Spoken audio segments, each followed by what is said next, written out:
ఏం చేస్తాడు? హిందూ ధర్మం ఛానల్ ఉంది బిఆర్ నాయుడికి, ఇక్కడ డబ్బులన్నీ తీసుకుపోయి హిందూ ధర్మంకి అకౌంట్లో వేస్తున్నాడు. అరే నీకు బుద్ధి జ్ఞానం, నువ్వు అన్నం తినేవాడు వాడు అయితే నువ్వు రా, నువ్వు కానీ నీ ఆడిటర్స్ని కానీ పంపి నా బుక్స్ అన్ని పెడతా, చూడు ఏదైనా ₹1 తేడా ఉంటే ఛాలెంజ్ చేస్తాను నేను. పనికి మాలిన మాటలు, పనికి మాలిన రాతలు ఇవన్నీ కట్టు పెట్టమని చెప్పి నేను అడుగుతున్నా. సార్, ఇప్పుడు వైసీపీ మొదటి నుంచి వాళ్ళని అన్ని మతస్థులుగా చిత్రీకరించే ప్రయత్నం జరుగుతూ ఉందని, హిందుత్వం మీద కుట్రలో భాగంగా మీ మీద ఈ రకమైన 100% దాంట్లో ఏం డౌట్ లేదు. నేను ఫస్ట్ బోర్డు మీటింగ్లోనే చెప్పాను, నేను ఇక్కడంతా హిందువులు పనిచేయాలి, నాన్ హిందూస్ వెళ్ళిపోండి. That is my first stand. దానికి నా మీద దాడి.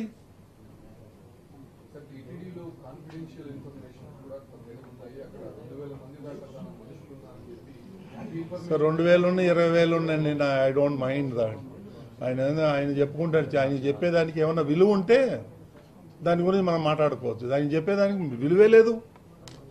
ఎంప్లాయీస్ మధ్య తెచ్చిపెట్టేది, ఎంప్లాయీస్ మధ్య చిచ్చు పెడతానికి 2,000 మంది ఉండి ఏం చేస్తారండి? If I'm doing something wrong then I have to కదా. మేమేం తప్పులు చేస్తున్నాం? వాళ్ళు చేసిన తప్పులన్నీ మేము వెతుకుతున్నాం కాబట్టి వాళ్ళకి బాధగా ఉంది. ఈడెప్పుడు పోతాడా. చాలా రకాలుగా ట్రై చేశాడు నన్ను వచ్చి కలవాలని, నాతో మాట్లాడాలని, ఈ స్కామ్లన్నీ బయటికి తీయొద్దని.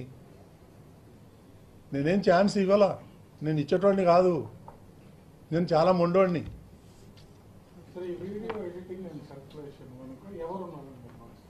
ఎవరున్నారు చేసినోడే వాడికి తెలవాలా, వాడికే తెలవాలి. ఇప్పుడు పోలీసు వాళ్ళు ఎంక్వైరీ చేస్తారు, చూస్తారు. అది కూడా నేను వీడియో మొత్తం మార్పింగ్ చేశానని నేను అంటలేను.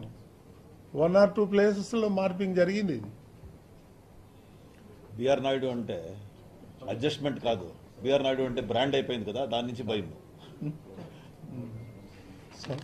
కాబట్టి ఇవన్నీ మీరంతా కూడా ఆలోచన చేసి మీరు కూడా ఒక 4th పిల్లర్ కదా మనమంతా.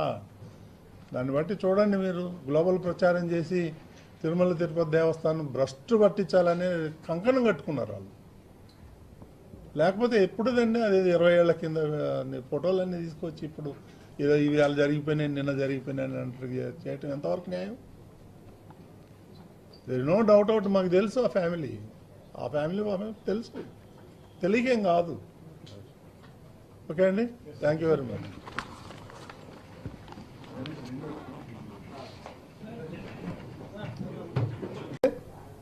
ఆయన చేసినటువంటి దుర్మార్గాలన్నీ ఒక్కొక్కటి బయటకు వస్తున్నాయి.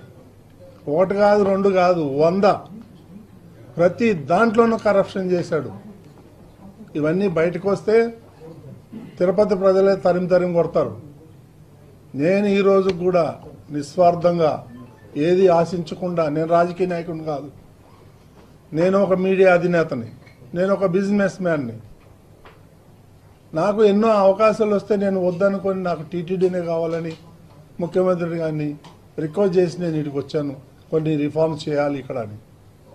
గత 5 ఏళ్లలో మీరు చూసుంటారు ఎన్ని వేల టికెట్లు అమ్ముకున్నారు. నా దగ్గర రికార్డు ఉంది. వాళ్ళు పొరపాటున అది పోతా నా దగ్గర చైర్మన్ ఆఫీసులో వదిలేసి వెళ్ళిపోయారు. ఇవన్నీ తీసి చూస్తుంటే ఒక్కొక్కటి బయటపడుతున్నాయి.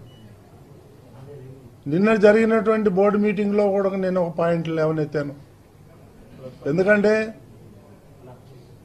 ఎన్ని స్కాములు ఉన్నాయంటే అన్ని స్కాములు బయట పెడదామంటే ముఖ్యమంత్రి గారు నన్ను ఆపు చేయటం జరిగింది.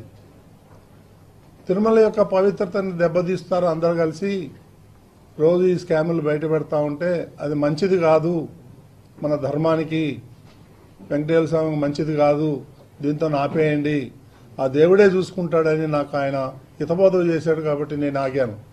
లేకపోతే ఈ పాటికి ఇంకొక 10 వీటి చేసిన దుర్మార్గాలన్నీ బయట పెట్టేవాడు. ఇది వేదాలు, దయ్యాలు అని ఏదో సంస్కృతంలో మాట్లాడతాడు.